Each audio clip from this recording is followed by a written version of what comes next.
sebelumnya dengan Mas siapa? Dengan Mas Taja. Oke, Masnya itu dari jurusan apa? Saya dari jurusan Teknik Sipil Di Universitas Semarang, Undip. Oh baik. Ayo kita jadi bincang-bincang nggak? Siap, boleh? Boleh. Mulai mungkin masih ada yang dipertanyakan Ini, dari Mas. ekonomi gitu. Saya sering dengar istilah uang flat. Itu apa sih Mas, uang flat? Oh, izin koreksi ya teman.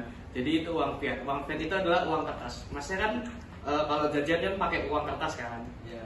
Yang pasti buat transaksi. Nah, uang fiat itu uang yang nilainya itu ditentukan oleh pemerintah. Jadi kalau zaman dulu itu kan pakai perunggu emas dan perak untuk transaksi. Nah sekarang karena kebijakan uang fiat tersebut sudah menggunakan kebijakan dari pemerintah yang artinya nilainya sudah tidak berdasarkan emas lagi.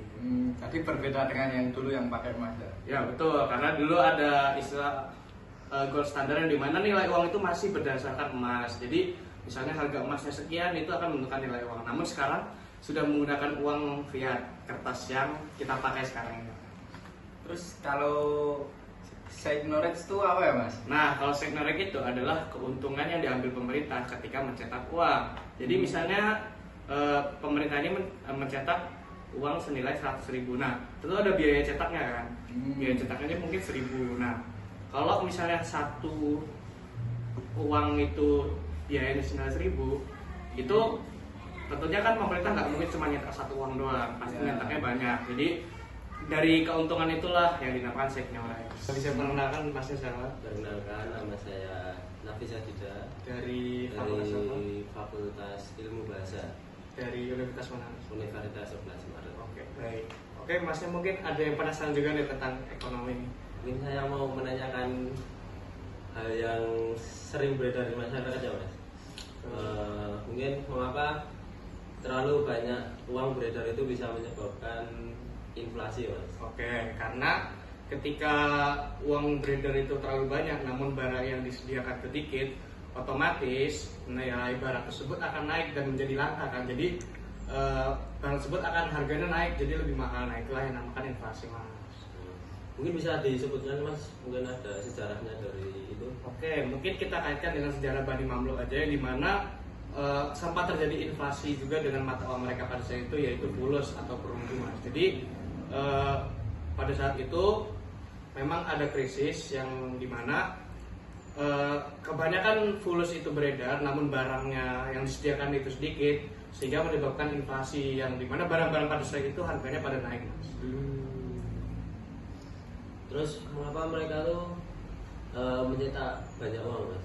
Nah karena di saat itu sejarahnya ada perang juga, jadi mereka perlu barang yang perlu uang yang banyak untuk bertransaksi, yang dimana karena pemerintahnya juga mungkin pada saat itu lagi goyah, mereka membuat satu kesalahan menaikkan uang fulus mereka terlalu banyak sehingga barang-barangnya itu juga harganya naik. Karena Mungkin kayak gimana pandangan Islam itu terhadap penciptaan uang atau pembiayaan di bank Mas? Oke baik, nah jadi dalam ekonomi Islam itu pembiayaan bank atau ciptaan uang itu harus didasari oleh underlying aset atau aset real. Jadi nggak boleh tuh misalnya mereka mencetak uang tanpa ada dasar aset atau kegiatan ekonomi yang nyata gitu Mas.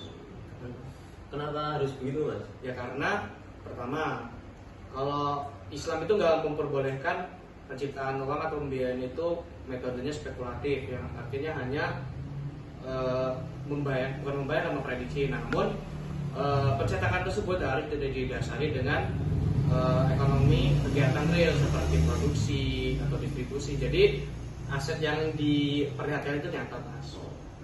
Oke baik, mungkin sekian ya Mas ya. Makasih ya Mas. Oke, terima kasih Mas ya. Baik, dari yang bisa saya simpulkan, yang pertama adalah uang fiat merupakan uang kertas yang nilainya itu diatur oleh pemerintah, sedangkan Signorex merupakan keuntungan dari pemerintah dalam mencetak uang tersebut, yaitu uang fiat. Nah, kemudian pertanyaan kedua, inflasi itu bisa terjadi akibat terlalu banyaknya uang beredar seperti yang dijelaskan saya tadi di kasusnya Bani Mamluk, teman-teman. Dan yang terakhir juga untuk produksi uang itu harus didasarkan underlying aset, yang dimana dalam prosesnya itu harus menggunakan melihat ekonomi real, yang itu aktivitasnya seperti produksi, konsumsi barangnya nyata teman. Baik, mungkin segitu saja. Terima kasih. Assalamualaikum warahmatullahi wabarakatuh.